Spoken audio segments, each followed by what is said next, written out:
modern musical interpretation of Shakespeare works like this.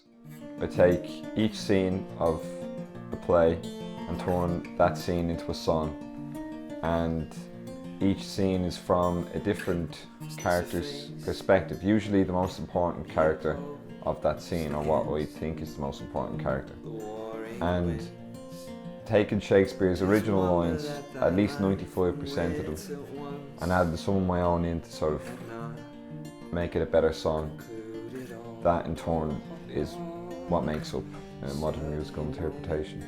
Well, my take on it would definitely be that it's different. You know, it's a change from what you're usually expected to do as part of school. As in English, you read for the junior cert and leaving cert. You read the comparative and you're left to read Shakespeare, when really plays are meant to be heard and seen and not read off paper. So it was a good experience to not read it and not see it, but to hear it, and to also put music to the play, where you had sort of dramatic pieces, and then you had the more mellow, easier flowing pieces to sort of accompany the emotion that the scenes and the characters are trying to convey. So that was helpful in sort of comprehending the emotional context of the play.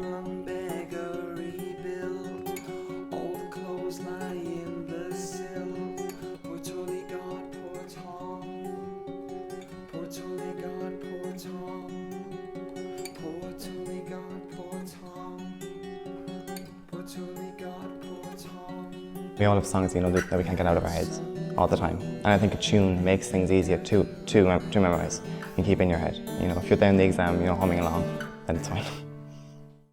I first started writing songs about 15 years ago, starting from poems, and then I learned how to play guitar, played in the band for a few years. We toured the UK and Ireland, and then I met a fella called Gordon Lee, and we started a band, just the two of us, called Fathers of Western Thought. And the first thing we did is wrote a song a day for a year in the calendar year 2011, and that really helped us hone songwriting skills. And after we did a song a day for a year, which was quite intense and hard to get into a rhythm of certain things, and you have to accept bad days as well as good. We were wondering what project to do next, and that's when we contacted the Joyce Centre. James Joyce's works had just gone out of copyright, so there was free rein to do whatever we wanted to, and we decided to do modern musical interpretation. So we first started to work with Fathers of Western Thought at the end of 2012, and we were developing a project in which they were providing interpretations to 4 of Joyce's major works. So that was realised at the beginning of 2013. We serialised on our website each week a new song in response to those 4 major works, and they were serialised through until May.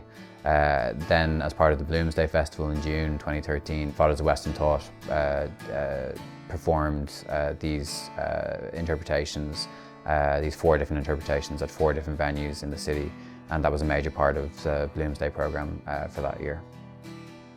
My name is Niamh Murphy. I am the director with the Dublin Live Art Festival. My first kind of interaction with Rob through the Dublin Live Art Festival would have been, he's performed with us for the last 3 years. Last year he performed with his group Fathers of Western Thought, and as I said, the reason why we would consider what Rob does live art is because it crosses the boundaries between live art, sound art and performance. Last year and this year we were lucky enough that Rob performed in and of his own right again. Last year and this year with the Fathers of Western Thought in Art Lot. Art Lot is it's an open public space, and we had such interest and interaction from the public because, as I said, sometimes when we have artists performing, people are like, oh, what are they doing or what are they trying to do? Whereas if someone's playing a guitar, you know what they're doing, and you know that you don't really need to have to understand it or try to contextualize it. You can just appreciate it and experience it, and we thought that that was the really powerful thing. I think it's really important for artists to reinterpret great literary works because, literature is something that lasts for millennia, obviously. We're still reading the Bible. So I really think that to use music as a tool to teach and to learn and to, as I said, to explore and interpret and reinterpret and represent and initiate responses from students can only be a good thing, because as I said it can be quite daunting even as an adult to read something, you know, which could be quite text heavy, or could, you know, maybe use a language that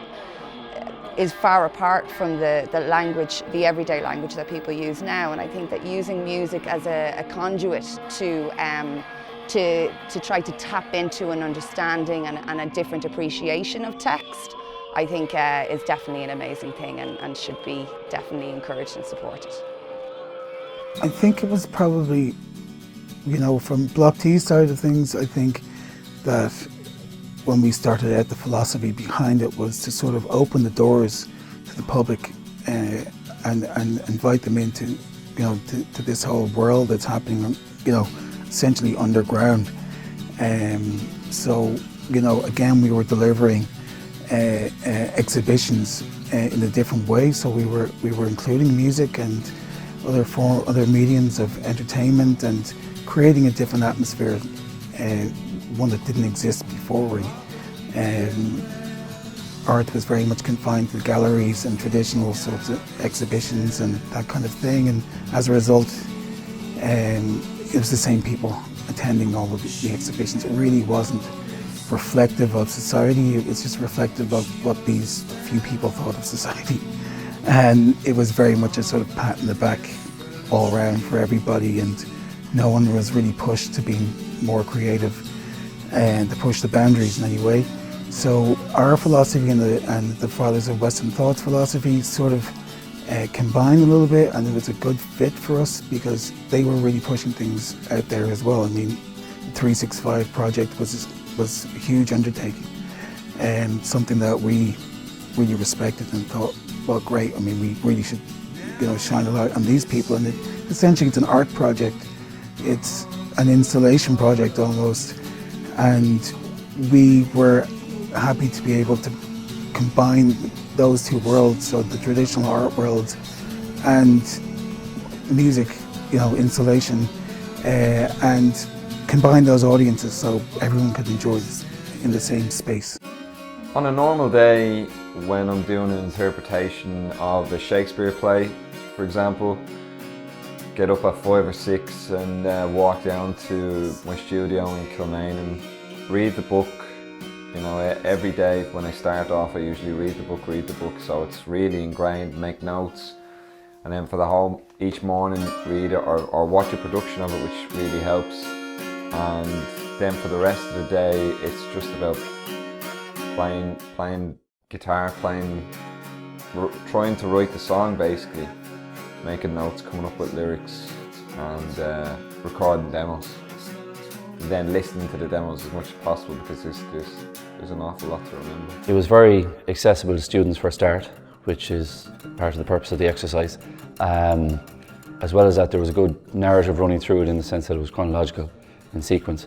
The emotion that was put into the performance was very helpful, because the language of Shakespeare can be difficult. It can be difficult to imbue it with the necessary emotion, and I was very impressed with that.